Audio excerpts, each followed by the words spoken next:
A blessed evening, a blessed day to all of you, dear friends, fellow worshippers in other parts of the world, joining us here at the Shrine of Jesus the Divine Word.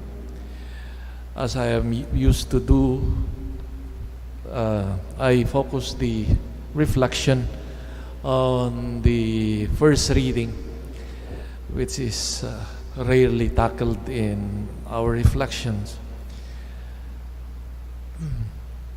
And in the previous days, last week, for example, we started the reading of these writings in the Old Testament called the writings after the exile in Babylon.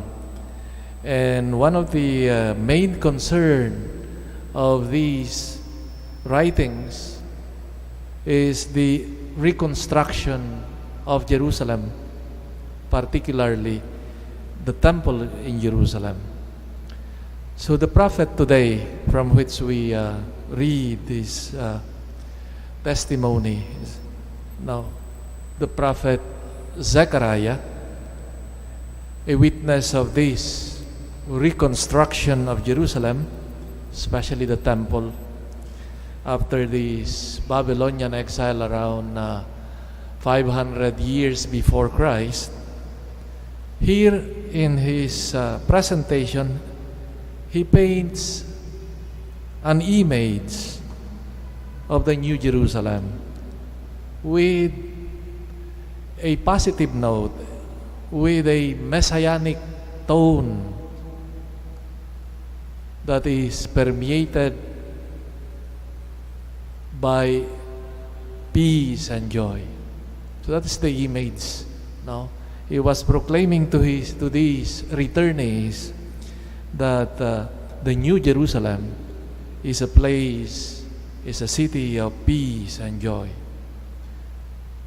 And he proclaims that the Lord returns to this city and settles once again in the temple, recently reconstructed.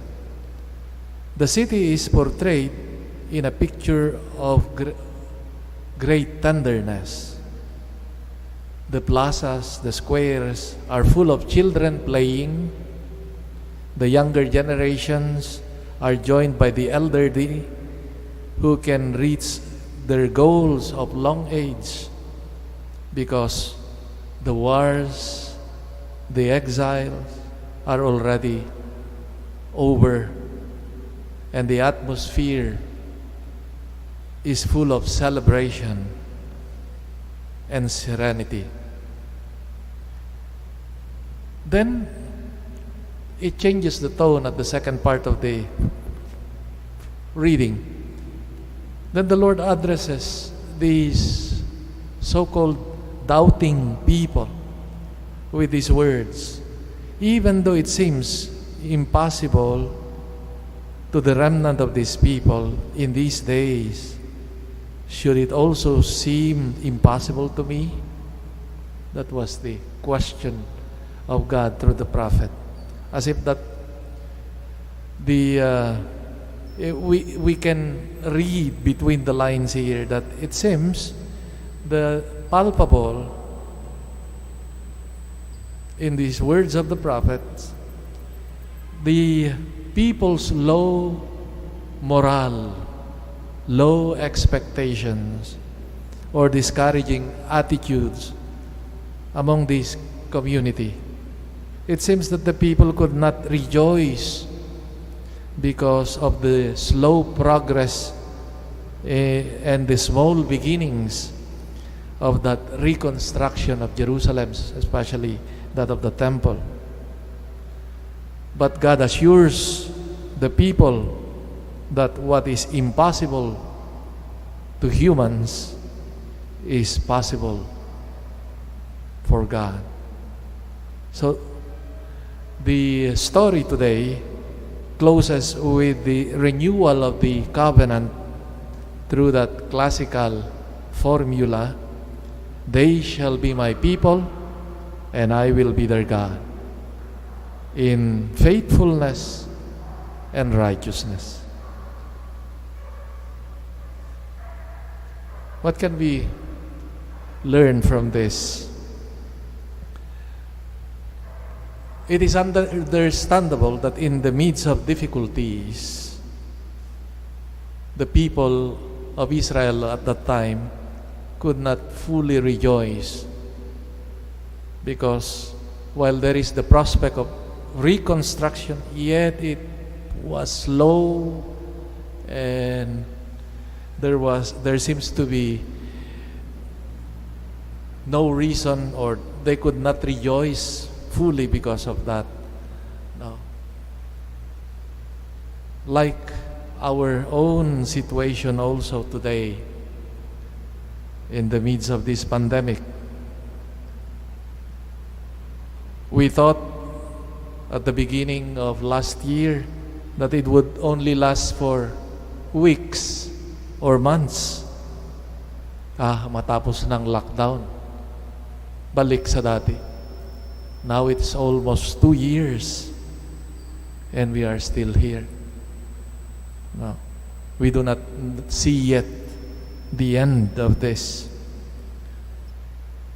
And we can't help but feel also at times the gloom, the sadness and preoccupation, especially when news comes of loved ones, friends, acquaintances being infected by this virus. And so many have asked me already, Father, kailan kaya matatapos ito? Kailan kaya matatapos pa kaya ito? We started to be more positive about our situation with the coming of the vaccines.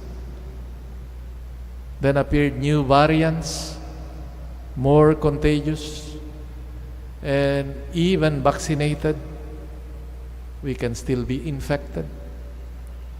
The only thing that we thank God for is that with the vaccination, that there is less possibility of being of getting the serious effect of this virus.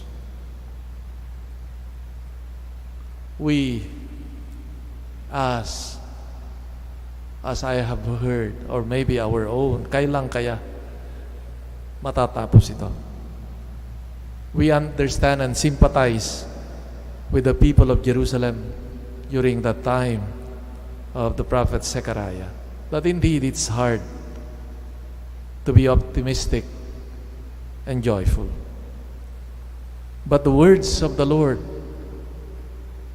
are true, truthful. He will make possible what is for us impossible. And He assures us, like the inhabitants of Jerusalem, that He will return to Zion and dwell in the midst of Jerusalem. That was the assurance that God gave. Yes, we hold on to that. In fact, that is the truth that sustains our hope also as Christians. For we say, He pitched His tent among us in His Son, the Word made flesh, the Emmanuel, the God with us. And how is that expressed, His presence among us? Concretely, what we celebrate in the Eucharist. The Word we listen to, we hear, and the banquet of His body and blood. Concrete proof of His presence among us. It is not a presence that floats in the air. It is here in the Eucharist. It is good, I think, to be reminded again and again of this truth, like the people of Israel that time. The God among us, the God is with us and has not abandoned us. Let Him who made His dwelling among us be our strength, our joy, our hope in the midst of this darkness and uncertainty. Just as the people of Israel that time were assured of God's presence among them, dwelling among them, this is also what the Lord wants us to realize, especially in the Eucharist. His real presence among us. And let us open our hearts, our minds, and allow His presence to invade us and encourage us in the midst of the gloom and uncertainty. One author said, when you love someone, the best thing you can offer is your presence. And this is what Jesus wants us to realize, that the greatest assurance of God's love and care for His people is His presence. His presence that is tangible, real, in every Eucharist we celebrate.